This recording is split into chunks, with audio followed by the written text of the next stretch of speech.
So let's go over a sample PWN. This one here has to do with unilateral placement and reimbursement. And what we're going to do is read through it and check to see if we find the 7 PWN requirements. So was there a description of the action?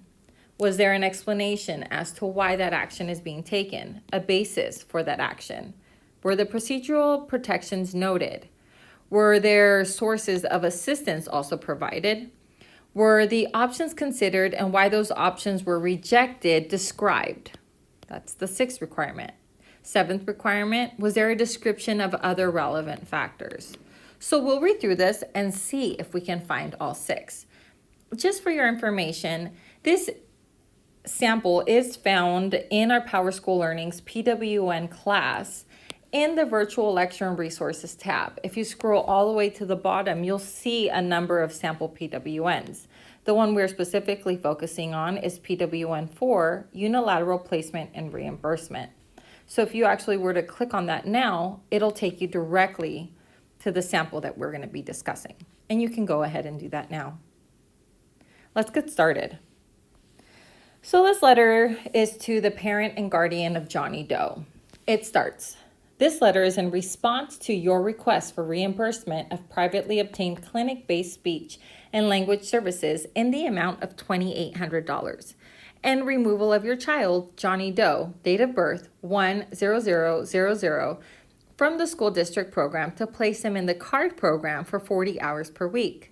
Please consider this the district's response to your request under 34 Code of Federal Regulations, CFR, Section 300.500 and 300.503. So this is just letting the parent know that they are responding to the request.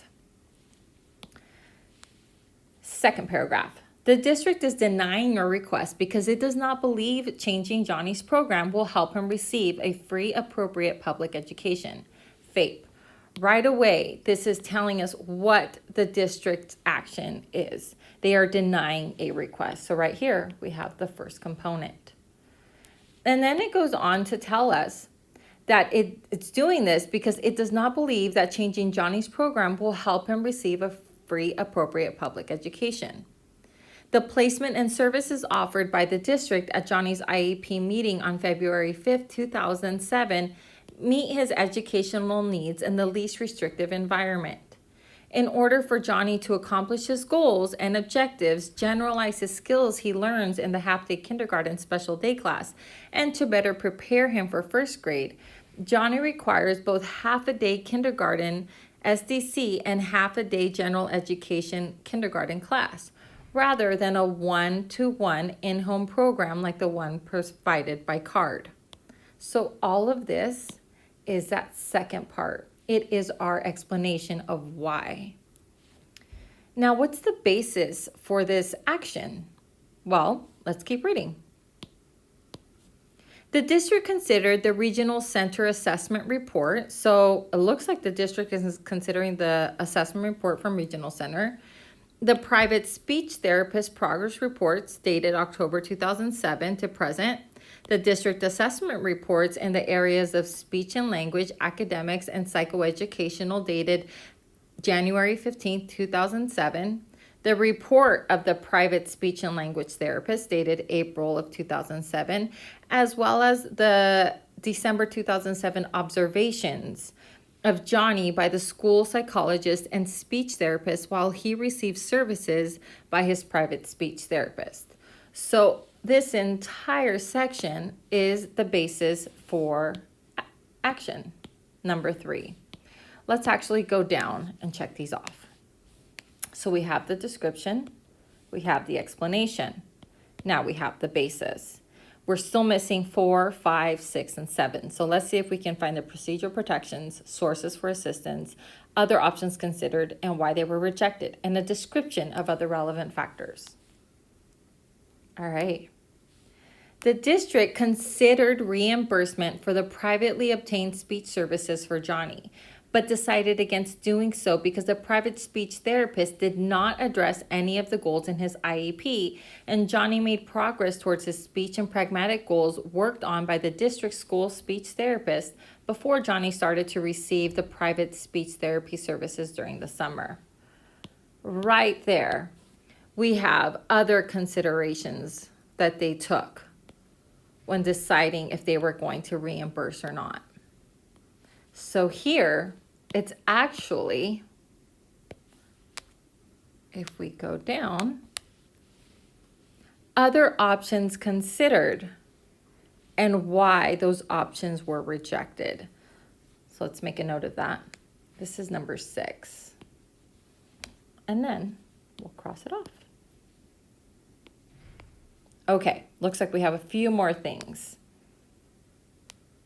Because Johnny is making substantial progress of his goals and objectives, and in-home program would not help him towards generalizing the skills he learns during the school day or help him sustain his friendships at school, all of which will better prepare him for first grade.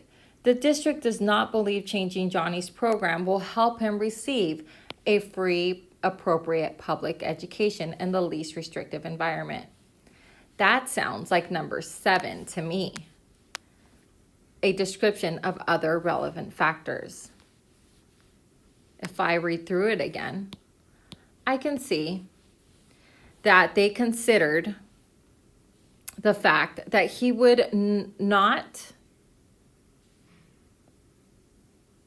generalize the skills that he learned during the school day or sustain friendships at school, which better prepare him for first grade. So here we have number 7. If we read on, it also notes you have protections under state and federal procedural safeguard provisions. Please refer to the enclosed notice of procedural safeguards for an explanation of these rights. This here is number 4 because it talks about these procedural safeguards. So let's go down and mark these off. So description of other relevant factors.